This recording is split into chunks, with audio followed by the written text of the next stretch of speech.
Hello and welcome to this EHS Today webinar, Mitigating Extreme Weather Events, Preparedness and Response Actions for Climate-Driven Disruptions, sponsored by BSI Group. I'm Nicole Stempak, Managing Editor of EHS Today. Before we begin, let me explain how you can participate in today's presentation. First, if at any time you are having audio difficulties or slides are not advancing, simply hit your F5 key to refresh your webcast console.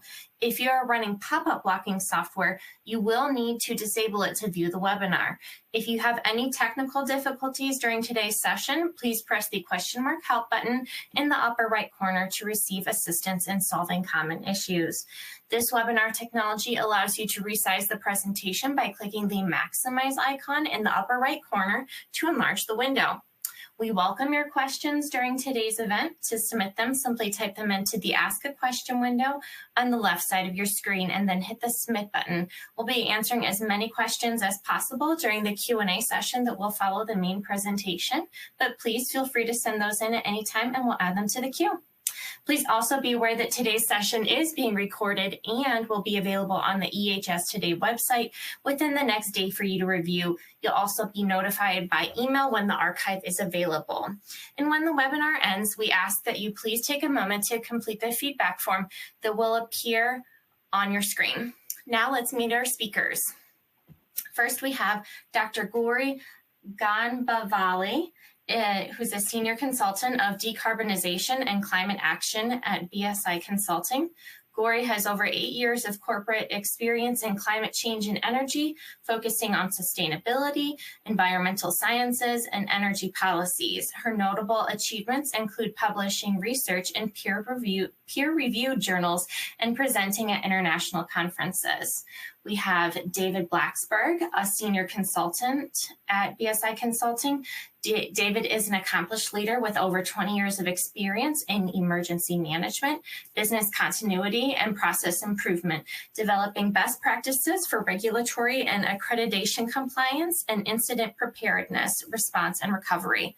He has provided thought leadership to senior leaders and community partners to ensure quality and consistency in planning efforts. We also have Al Roth, who's a senior consultant at BSI Consulting. Al leverages his extensive experience in environmental health and safety management to support various sectors, including manufacturing and engineering.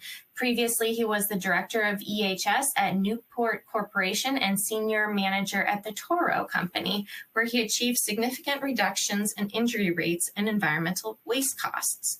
For more information about your speakers, check out the speakers detail tab on your event console. And without further ado, welcome. The floor is all yours. Thank you. This is David Blacksburg. Thank you, everybody, for joining us and this extreme weather planning webinar. This webinar is going to be a bit different from others that you may have seen. Our presentation is going to be based on compliance. We'll have some compliance angles, EHS suppliers, and making sure that you and your organization and your team are safe and ready for different types of that can impact your organization. Our agenda today will review some extreme weather. We'll go over planning, employee safety and productivity, supply chain disruptions, and reporting. Extreme does happen, and it can happen to anywhere at any. So we want to make sure that we're ready, and also there's a difference between weather and climate. So climate, long-term pattern of weather, scenario, or where weather is short-term, immediate. So when you take a look at today's weather is going to be 110 degrees, no wind. It's going to look over climate. So the weather is what's going to impact today. If you look at the extreme, there's many areas that can be impacted, and you need to take a look at your areas. We'll go into this a little bit further on. Flooding, prevent resource allocation. So how do you get your resources? And the number one resource is people. How do you get to where they need to go, sure you are being productive? Power outages will require resources to maintain functionality, making sure everything runs on power. So do you have battery power? Do you have backup power? The outlets, make sure that everybody has computers these days. Everybody has, or most people at least, have mobile phones. Do you have battery backup? How are you going to communicate? What are you going to communicate? Understanding evacuations. Evacuations don't just take place in the southeast because of hurricanes. They take place everywhere and anywhere because of many different incidents have occurred throughout the U.S. just with the past 2 weeks. Evacuate because of flooding and get there to make sure that you understand where you need to, how that's going to impact your organization. And building damage for a number of reasons. And that's not necessarily a type of extreme weather; it's an impact from extreme weather, and that would be from different types of incidents impacting your organization. So, what is the impact, and how are you going to be impacted? Again, the number one resource is people. Having the people, the property, and then business operations. Those are your 3 areas that you need to concentrate on at all times. And then as we talk about our industries, the shipping routes, where do your materials and supplies come from? How are they getting to you? If they're coming from overseas, take a look at these shipping routes. These are the most popular shipping routes. And they're between various continents and regions. You have the Suez Canal all the way down to the South China Sea, the Strait of Hormuz, the North Atlantic, the North Pacific. So taking a look at how are you getting your resources?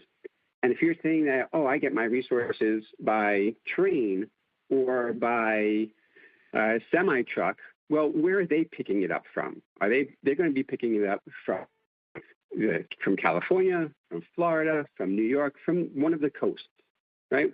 So making sure, and then where are those ships coming from? Where are those containers coming from? Drier weather over a long period of time, this can impact water levels. Sandstorms due to dry weather can impact visibility, especially in areas such as the Suez Canal. And we already experienced challenges in Suez Canal over the last 2 years. Not only can trade routes be impacted, creating costly impacts to operations due to delays, but the ships themselves may be impacted due to the sea salinity and density. Sure, this may not directly impact you, but if you are unable to receive the goods and materials that you're expecting, your operations and ultimately revenue will be impacted. Other extreme weather impacts, as we've seen time and time, especially this year, it's been quite hot, and heat waves throughout the U.S. and throughout the world. Take a look at what's happening. We have 90 degrees, 100 degrees on the East Coast, experiencing snowstorms and freezing temperatures at the same time on the West Coast. Tornadoes are happening everywhere, and then hurricanes. So how does that impact your operations? How do you know about extreme weather where you are? Well, let's take a look at some of those options here for you to consider. When you're looking at your risk, look at our website. Federal, county, city, local emergency management agencies will have the risks that are more likely to impact your area. FEMA, Federal Management Agency, the USGS, NOAA, will have hazards that are most likely to impact your area. It's great to take a look at these sites because they're going to have their plans that are available for you to understand how to assist you or what they're going to do in the area. Different types of extreme weather conditions, anywhere from severe storm to severe weather to severe severe temperatures, tsunamis, wildfire, anything can impact your organization. So once you take a look at the available information from different organizations, what do you do with that? How do you do your assessment? The hazard vulnerability assessment or the risk assessment. Understand the hazards that are likely to take place in your area. Understand your vulnerability. right? So, okay, I understand what I'm at risk for. I'm at risk for landslides, but how vulnerable am I to the landslide? What plans do you have? Have you trained to those plans? Do those individuals that are supplying and doing the work at your places, do they know how to react? Do they know what to do? What mitigation efforts are in place? And then internal and external communication. How are you going to communicate? What are you to communicate? Do you have a mass notification system? Do you have a page system? Do you use another type of channel that you can use, such as Teams or Slack or some other way of communicating? That assessment, what does it look like? What could it look like? Well, here's an example of a hazard vulnerability analysis or assessment. Take a look at, from the left side, that's in purple, is the human impact, the property impact, and the business impact. What is likely to impact the operations and your essential services and operations? On the right side, in the blue, is your preparedness. Preparedness internally, your pre-planning, your internal response, your training, and then the external response, your community members and mutual aid, working with the local fire department, police department, others, EMS, hospitals. And then the risk on the right-hand side. The purple and blue will level out, and then you'll understand the percentage of risk. So this takes us to our first poll question.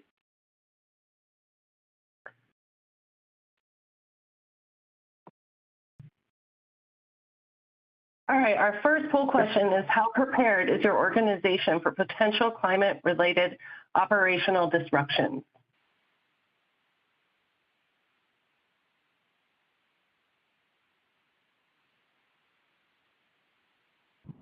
All right, let's see how our audience rates their preparedness for these potential climate-related challenges.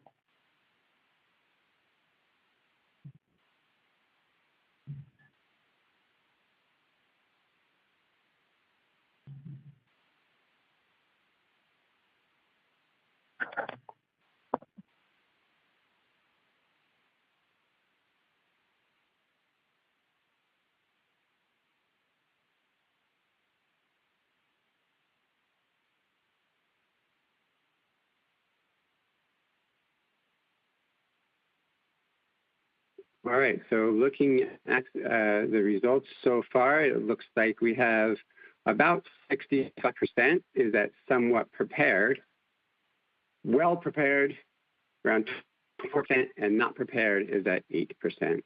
Thank you very much for joining that poll question.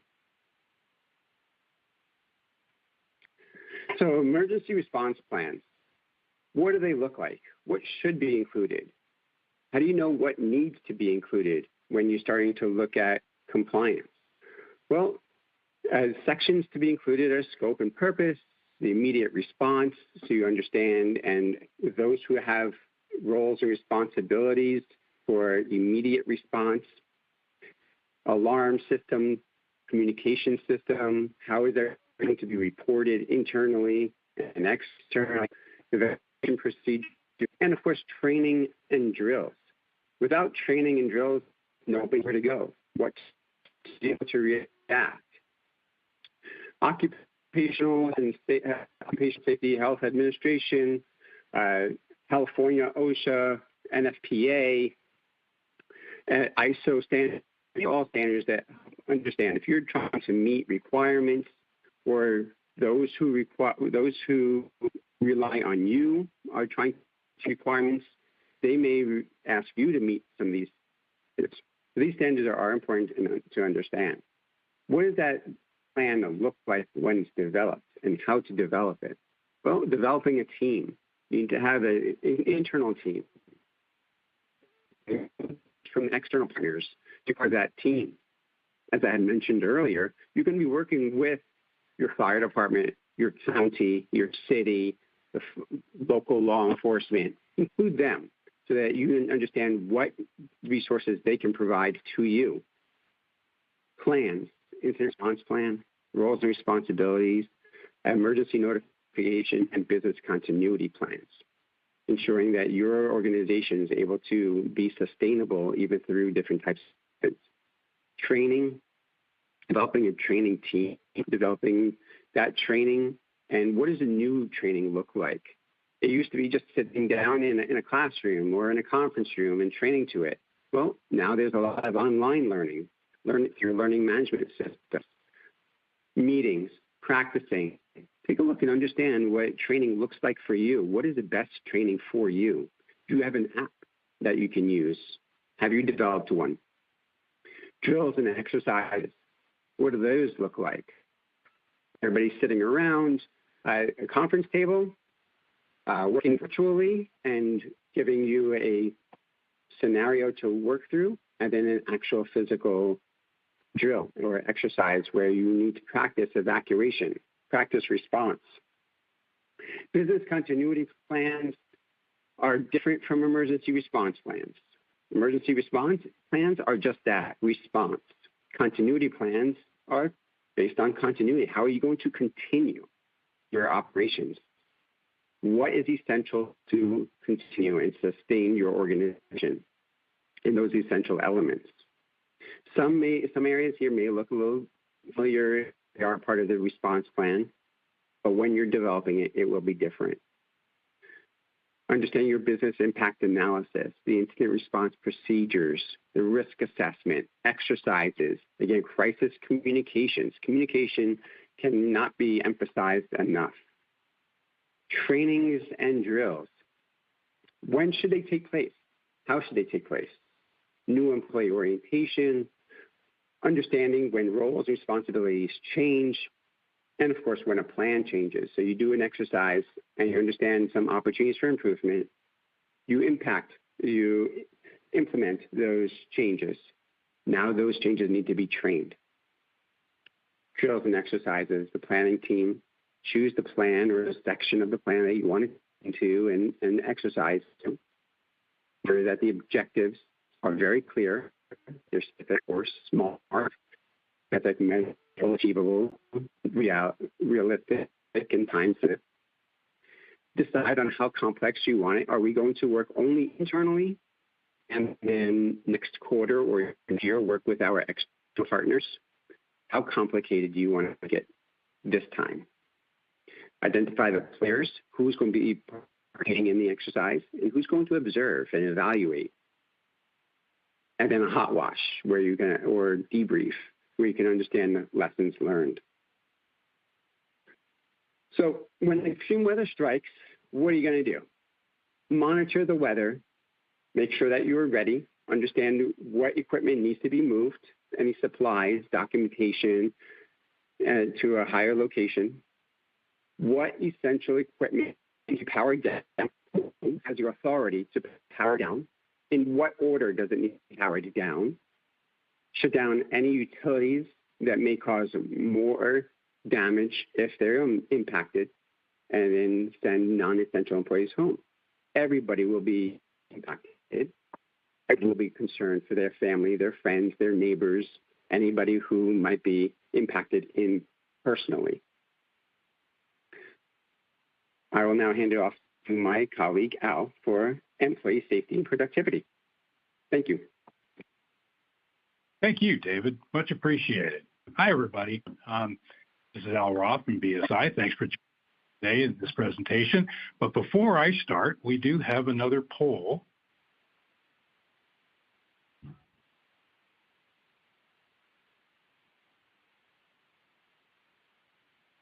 All right, as we compile the poll results, let's highlight the significance of conducting extreme weather training drills. Regular drills, ideally conducted at least once a year, are vital for ensuring that employees know how to respond efficiently during emergencies.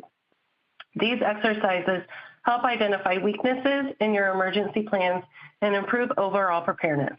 For organizations that have conducted drills once or twice over the past 3 years, there's room for improvement. For those who have never conducted such drills, now is the perfect time to start.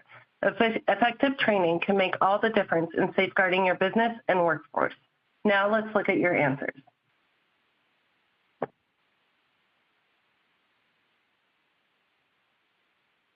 So it looks like so far, from the polling that we're seeing, about a little under 45% are at least once a year. About 24.3% are once or twice over the last 3 years. And we've roughly got around 30% have not yet run an exercise, training drills at this point. So I guess the main result of that is that there's always room for improvement. There's always, and I think the important thing with drills and exercises is that you learn what you didn't know. That's the one thing I would definitely emphasize with anything like that. Thanks to everybody for their participation in that. So segueing back over to my slides, let's talk about employee safety and productivity, which is in a lot of ways kind of the centerpiece, I think, of why we want to prepare for extreme weather events. So with that, to start off, I think it's important to emphasize that with any of these things we're discussing today, lessons learned are really where the foundation of how we improve and how we make programs better, especially for ensuring employee safety and productivity from these impacts. And I think one of the most recent events that really highlighted that was the Camp Fire in Paradise, California, up in Northern California. That incident really was, I think, professionally, personally, one of the linchpins that highlighted the importance of being aware of extreme weather impacts, not just here in the U.S., but globally. That particular year was the costliest disaster worldwide in 2018, 85 deaths and destroyed over 18,000 buildings in that region. In our state, where I'm at, the deadliest and most destructive wildfire in our state's history, and probably nationally too. Unfortunately, it has that moniker. The wind gusts were over 30 miles an hour and mostly pointed towards the town of Paradise. One of the factors that emphasized, that created that situation was over 200 days of drought before the fire had occurred, which basically made kindling a lot of all the region. However, though, the region had prepared for fires, clearing brush, emergency communication updates, but vegetation was still dense in that particular area, and it had been nearly 100 years since a wildfire had occurred.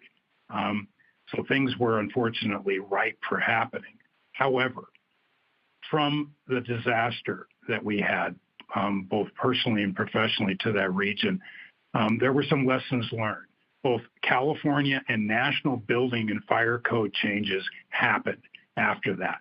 A lot of it focusing on wildfire preparedness for not just homes, but businesses, what can be done. The expansion of federal and especially in our state, CAL FIRE resources. I will say that I'm a proud father of a CAL FIRE engineer who's based down in our San Diego region, and he's had personal experience with having to fight some of these fires, and thank God for those resources to help support us in those emergencies. Vegetation clearance rules, financial support to homes and businesses to help address this risk. That's a big change. And technology advancements for fire weather research, whether it's by satellite, early warning systems, and other opportunities. And then ongoing evacuation and response exercises in communities, businesses, to be prepared in the event of these incidents happening again. So what are some of the things that we can do to help prepare our workplaces for extreme weather? Well, you can develop kits. Just like you can for emergency response or first aid kits, you can have an extreme weather kit. Where do you keep them? You can keep them in offices, production offices. Make sure they're easily accessible. And they can be at people's desktops. They can be at the production floor, the general work areas. Just keep them accessible so that folks can get to them should they need them. What's the purpose of those?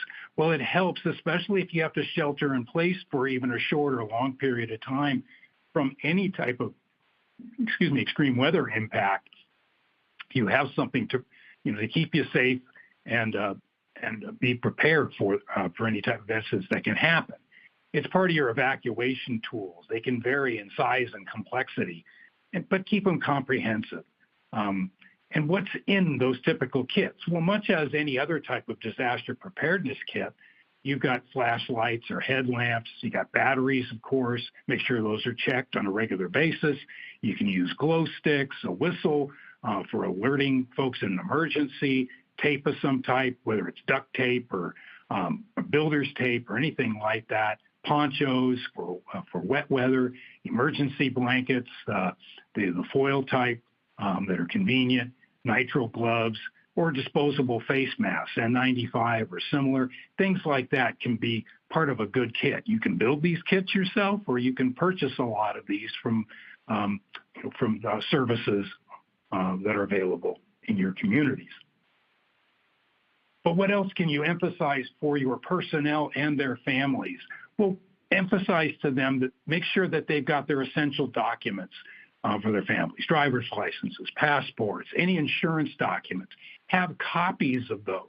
Have food, water, and flashlights, all those basic emergency supplies at home and ready should they need them.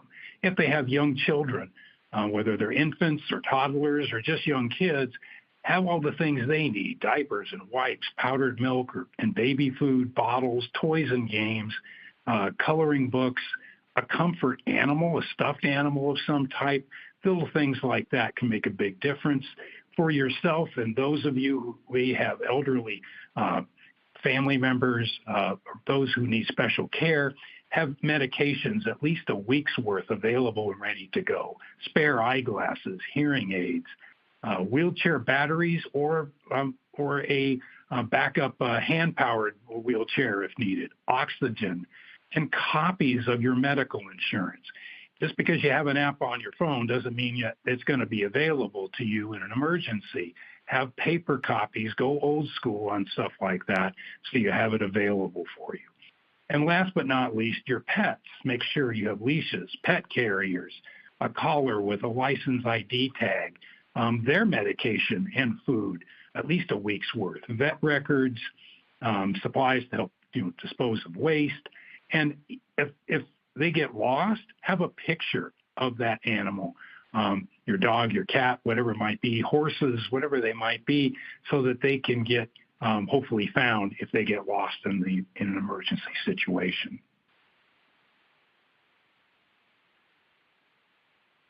Other steps that you can take for home protection actions that you want to educate your employees on. Do they have small portable generators for emergency power? Do they know where their shutoffs are at home for their utilities? Do they have an evacuation assembly and family communication plan? How do they get a hold of each other? Do they understand their home insurance coverages and what it's going to cover and not cover? If they live in a zone where wildfire safety is an issue, do they have clearance requirements, as I noted previously, for their particular region? Brush clearance, things like that, but also evacuation plans, routes, assembly areas in and around their community. And the same goes for areas of the country where tornadoes or hurricanes or snowstorms may apply. It's all the same, whether it's wildfire or any of those events. Know what your local and state emergency notification and response systems are and what you're supposed to do to respond to them.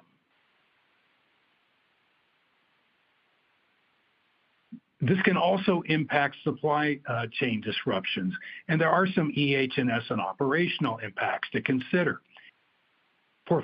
If you have suppliers, well, are you doing safety surveys or assessments? What are their preparations? What are they doing? If they're in a hot spot for extreme weather, what's their backup plan? How are they protecting themselves and their operations? For your supplier agreements, do you have some extreme weather impacts as part of any negotiated contracts? And examples of those might be if you have contracts for emergency power generators in the event of major outages in your region, where are you in the queue for those large emergency power generators? How is that negotiated into your contracts? Are you the front of the line or the back of the line? How does that work? Understand that. Do you have any specialized or unique equipment that your operations need? And where are you going to get that from? Where's the closest resource?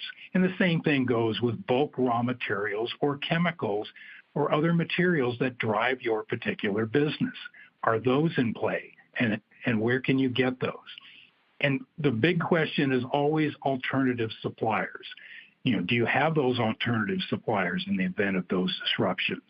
If your organization has multiple sites, who can support yours on an interim basis? Are you communicating with those multiple sites? You might be in California, but maybe you have an operation in Texas or Colorado or who knows wherever else that could support your operations even partially until yours is back up and running. And how much inventory can you maintain of key parts or materials to help limit those potential supply chain tasks? These are all great questions to talk about with your procurement group, when your health and safety groups internally in your organizations. And those of you, obviously, who in the EHS world, what are some of the things that you can help plan for? And that's working with possibly with your finance or your human resource groups on what about your insurances, your workers' comp, your employee health care coverages, your property insurance carriage, and your business interruption insurances. How, do you understand how those work and how they may come into play for any extreme weather events? Again, understand what your insurances are going to cover and what they will not well ahead of time. And for those insurances, since you're paying good money for your premiums, what about the loss control services that those typically provide? How are they helping you? Are they assisting you in your training efforts? That's all that David was talking about. Your risk assessments as well. Can they help you prepare in that, in conducting those? And consulting services, what do they have available to help you prepare, whether it's writing an emergency response or business continuity plan or helping you with tests and exercises? And additionally, your outside external EHS consulting resources and business network, how are you leveraging that? And that includes organizations like National Safety Council and the Association of Contingency Planners and American Society of Safety Professionals, all those great organizations. Are you leveraging those to help you improve your planning network?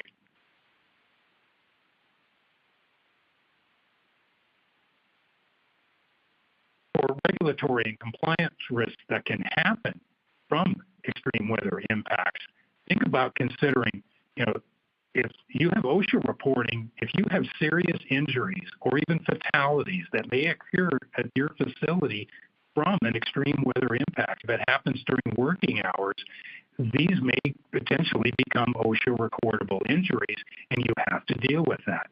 So remember and understand that this could be situations where you have to file that. What's your reporting window? Is it 8 hours, 24? What is it? Additionally, from an OSHA compliance standpoint, there are programs that may apply to you that have an extreme weather element to them. Your emergency action plans, your fire prevention plans, your heat illness prevention plan, whether that is outdoor or indoor focused, regardless of industry, that has an extreme weather impact to it. And certain states, like ours here in California, may have a specialized requirement, such as we have a protection from wildfire smoke requirement, California Code 5141.1, that requires employers that may be impacted from wildfires in their region. Do they have a plan to protect their employees, whether those who are working out in the regions outside or even indoor impact from smoke that may come in through your ventilation systems? What's your plan? How do you deal with that if you have extreme issues in your region? Additionally, what about toxic chemical spills that may occur from extreme weather incidents? What's your requirements under state or federal EPA? You have an SPCC plan, and what does that impact it? You have air and water permits that you may have to relate to for that. And lastly, what about your local fire departments? Typically, the fire departments have to manage your chemical inventories. They track that through a hazardous materials business plan or similar. Is your chemical inventories on their radar so that they know, should they have to respond in the wake of an extreme weather incident, what chemicals are in your property?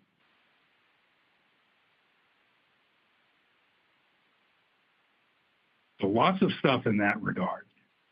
So I hope that was helpful. And now I'm going to turn it over to Gori, and she'll take us through into reporting and compliance and the rest of the presentation.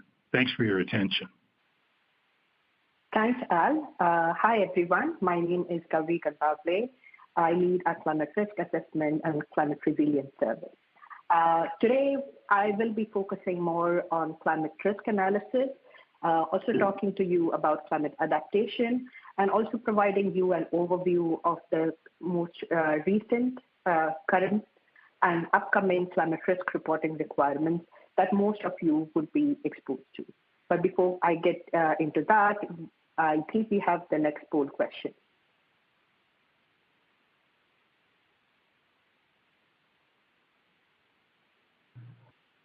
All right, as we gather your responses, let's dive into the various types of extreme weather response reporting. Departmental reporting within health and safety groups help ensure intermediate internal accountability. Intercompany reporting to management provides intercompany reporting to management provides a broader organizational perspective, fostering comprehensive strategic planning. External reporting to groups like IFRS or governmental bodies such as CAL, OSHA, demonstrates a commitment to regulatory compliance and transparency. Reporting to customers who require climate readiness evidence showcase a proactive, transparent approach to stakeholders' engagement. If your organization currently has no reporting mechanisms in place, it is essential to consider implementing one to enhance preparedness and resilience. Okay, so let's see how you did. So I'm looking into the poll results. It seems like we have around 29% companies that are currently not reporting. However, we have intra-company to management reporting that is happening right now, and that's around 34%. There's 12% that is related to OSHA and the California regulations that are requiring companies to report on their climate risk and greenhouse gas emissions. Outside that, departments within the health and safety groups are also reporting. That's up by 18%. Thank you, Jacqueline. And now I'm going to talk to you about what are the current challenges on climate adaptation. There are some key challenges around setting climate adaptation goals. One could be lack of priority in general. Many companies tend to focus on achieving short-term financial goals over long-term sustainability goals.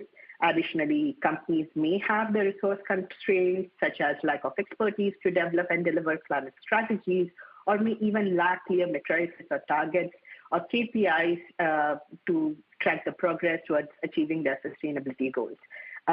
Sometimes even implementing adaptation programs can be very expensive, especially for smaller companies who do not have the financial backing that is required.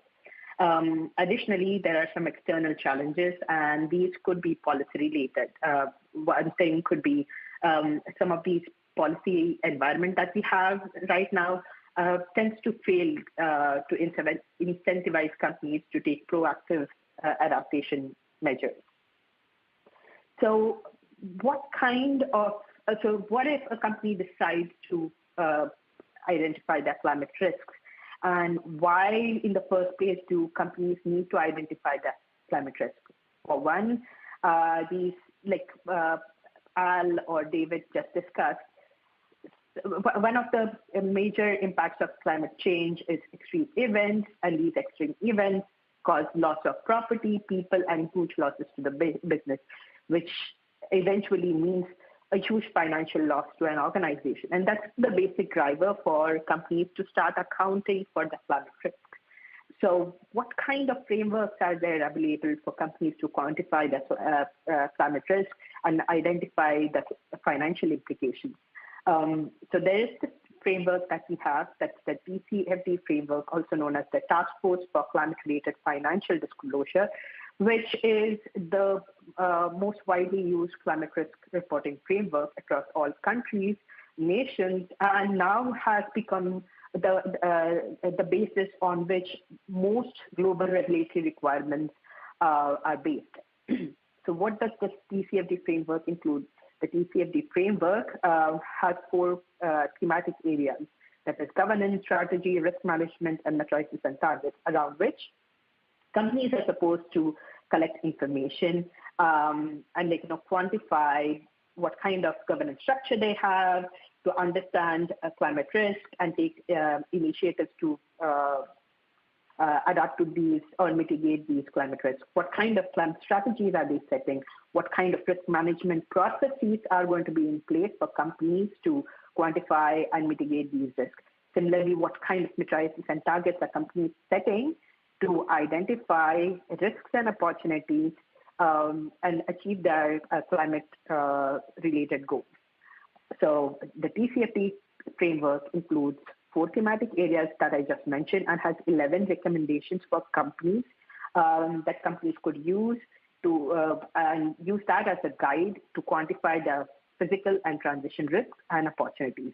What's unique about the TCFD framework that it could be applied by any company at any level of maturity. What I mean by any level of maturity is any company who has never ever done any kind of climate risk analysis could also still start using the TCFD framework and start their climate journey. Additionally, it provides a lot of decision useful information and has placed a greater focus on risk and opportunities related to transition to a low carbon economy. What it really means is the focus of the TCFD framework is helping companies to transition towards a low carbon economy where they are setting appropriate science-based goals that would help them decarbonize their business, their value chain, and efficiently reach their net zero goals or any climate goals that they have set. So that's how, the TCFD framework helps you quantify your climate risk. So once I've done my climate risk analysis, what is my next step? The next step is obviously climate adaptation. And for that, again, there are a couple of standards. In fact, the ISO 14090 series, which is on the climate adaptation, provides useful principles, requirements, and the guidelines that companies could use towards their climate adaptation programs. There are two standards under the 14090 series. One is the 14091 that guides organizations in assessing their vulnerability to climate change and implementing effective risk management strategies. There's another standard that is the ISO 14092 standard that is exclusively designed for communities and helping them identify, assess, and adapt to their climate vulnerability. So how now the two now I've given you an idea about the two resources. One is the TCFD framework, which helps you quantify climate risk. The other is the ISO standard that you could use for climate adaptation. So use those as your tools to understand the science behind it, what kind of principles and guidelines should be incorporated into your climate risk adaptation program or climate risk analysis. So next thing is developing a climate resilience around your business. That's where those two resources come handy. Now, how do you actually do the climate risk analysis? First thing would be to identify your sites, and that could include your own offices, all sites that you own, all warehouses you could own, basically all your supplier sites, all your properties that you own, and consider them from a point of view of prioritizing them based upon the importance to your business. How much are these sites important towards your overall supply chain? First, identify your site. Once you do that, once you have shortlisted your sites, start with your climate risk analysis, where you identify sites that have higher climate risk.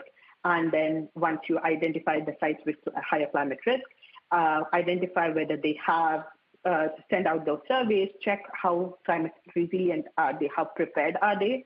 That's where, in the second stage after climate risk analysis for the sites where you have higher climate risk and lower adaptation capacity, you tend to act on them by implementing a climate adaptation program. So the idea is to identify your sites, assess their climate adaptation ability, and then act on creating a capacity building program. I'll give you a quick case study of how this could be done.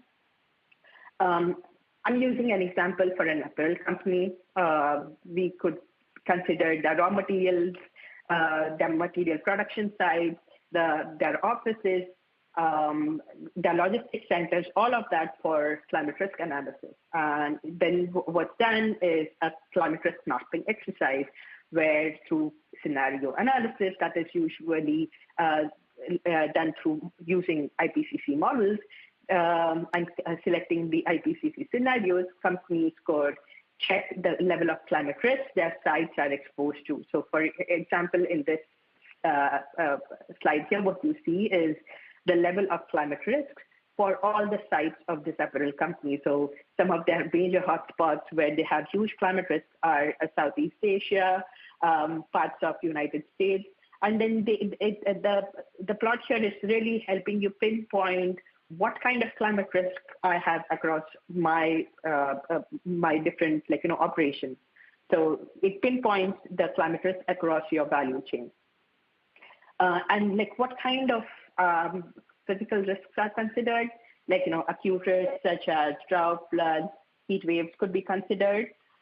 These are event-based climate risk.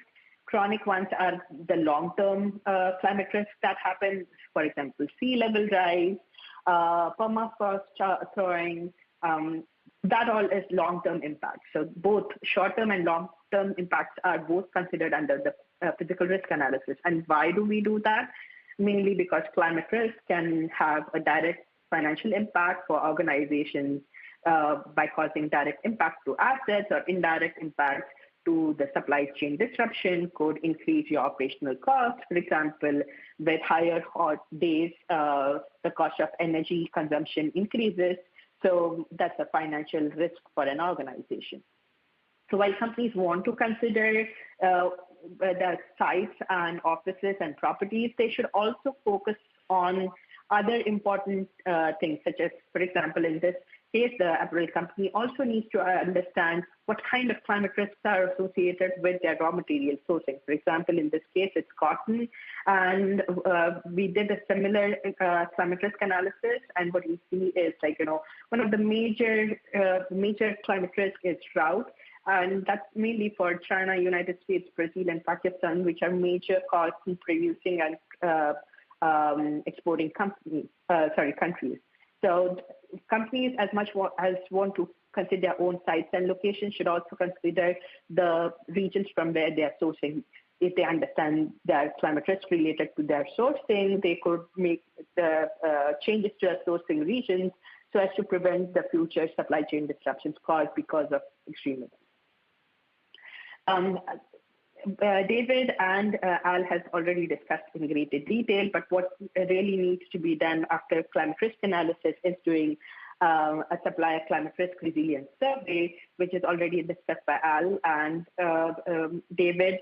What really happens here is, for the sites that have higher climate risk and lower adaptation capacity, surveys are conducted through which the sites and their capacity to adapt to climate change is identified. So in this phase, what is done is for the sites that have a higher climate risk and low adaptation capacity, those needs to be identified. And for those sites, a capacity building program is created under which the site managers, site employees are trained on climate mitigation and adaptation programs, climate resilience strategies are set for them, business continuity plans are created for them, and these business continuity plans are aligned with the level of climate risk or extreme climate risk that these sites could have. So I'll give you a quick overview of the recent changes in the regulatory environment and the requirements around supplier engagement reporting requirements. I've already spoken about TCFD. As I said, TCFD is the basic framework around which most regulatory requirements are created today. So as you see here, TCFD is aligned with major regulatory requirements such as SEC in the United States, the California regulations, CSRD, and it's also aligned with regulatory voluntary disclosures such as GRI protocol, IFRS S1, S2, CDP. So in general, TCFD seems to provide the most comprehensive, the most important starting point for companies to start on their climate risk analysis journey. So outside that, some of these recent regulatory requirements such as California regulations Bill 253 and 261 also require companies to report on their supplier engagement and what kind of supplier engagement are these companies doing to quantify their climate-related risks. That needs to be reported. Same with CSRD. So what you see is the current and the upcoming regulations want you to report on the supplier engagement and what kind of strategies, tactics, or measures has the company taken to engage its suppliers in quantifying and mitigating the climate risk. Similarly, these are additional regulations that companies need to consider, which again shows the level of additional requirements for supplier engagement that companies have to comply with. And now I'll pass it over to Jacqueline for the next poll question.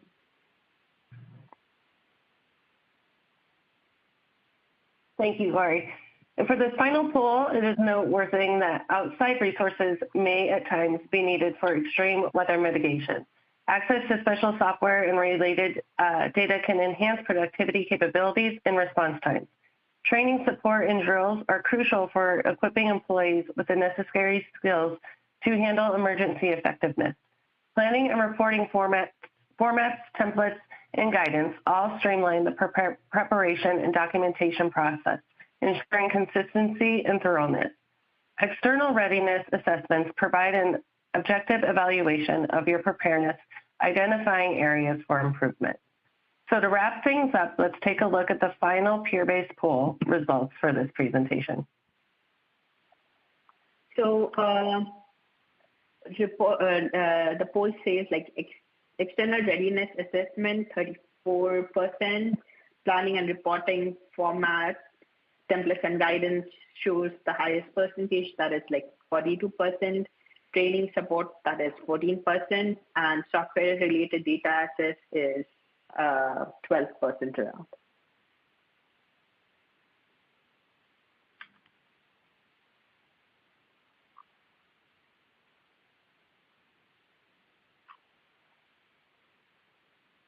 So some of the last points that I would want to mention is some of the key takeaways from our webinars is companies need to focus on climate reporting since it's an ongoing process, and also consider regulatory updates and incorporate those regulatory updates into your climate-related reporting. Outside that, climate literacy is very important since it empowers your employees and helps a company to make informed decisions, actively contribute towards achieving their sustainability goals.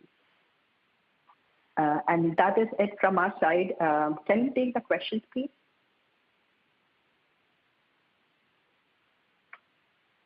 Hello, thank you for that great presentation.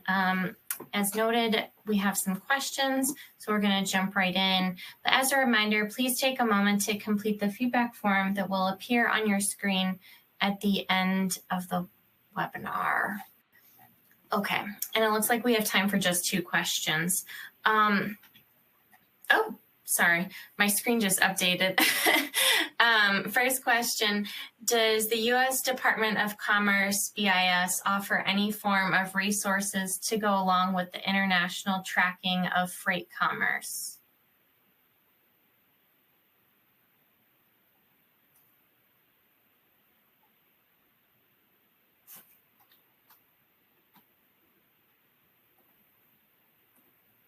Hello? Oh, is that question for us as a group, I guess? Sorry. Yeah, whoever wants to answer can. I'm not aware of any direct, but I would say more than likely, I mean, there's probably federal funding currently available through the Department of Commerce, but I would probably start first with your state or local commerce agencies for any type of funding that could be available, or other resources for managing that.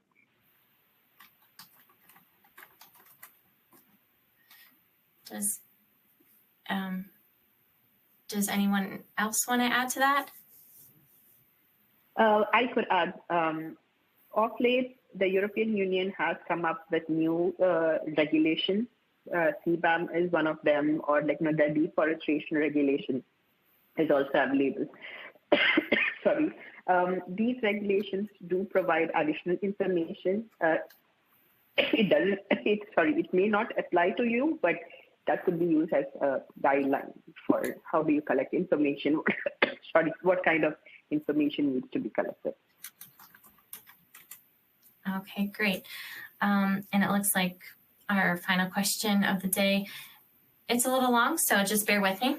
It says, in 1913, in 1913, Dayton, Ohio was inundated by a spring flood. The city responded by constructing 5 earthen dams and creating the Greater Miami Valley Conservation District, which manages its flood pools above the dam. How does the flood control system function under current conditions? And what are the lessons learned which may be useful to us today in other locations?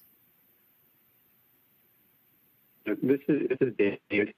Thank you for that question. Has answered in the chat. In addition to checking with your local state, county, your city agency management, fire departments, EPA, in addition to checking with those and making sure that you have a relationship with them, take a look online at those agencies, as well as FEMA, the National sorry about that. The National Risk Index through FEMA, they can tell you what, and that will provide you what types of events you are at risk for, such as hail or heat wave, ice storm, flooding, and then also those local agencies will provide you with more information regarding the flood dams.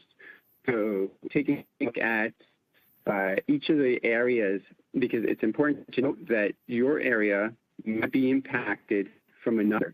So if the Ohio flood is not working, what flood, and how does that impact you? So taking a look at not only your immediate area, the surrounding vicinity as well. All right, we are at the top of the hour. I'd like to thank our speakers, Dr. Gauri Ganbavali, David Blacksburg, and Alec Roth for a terrific presentation. I'd also like to thank our sponsor, BSI Group, for making it all possible. On behalf of EHS Today, have a safe and productive remainder of your day.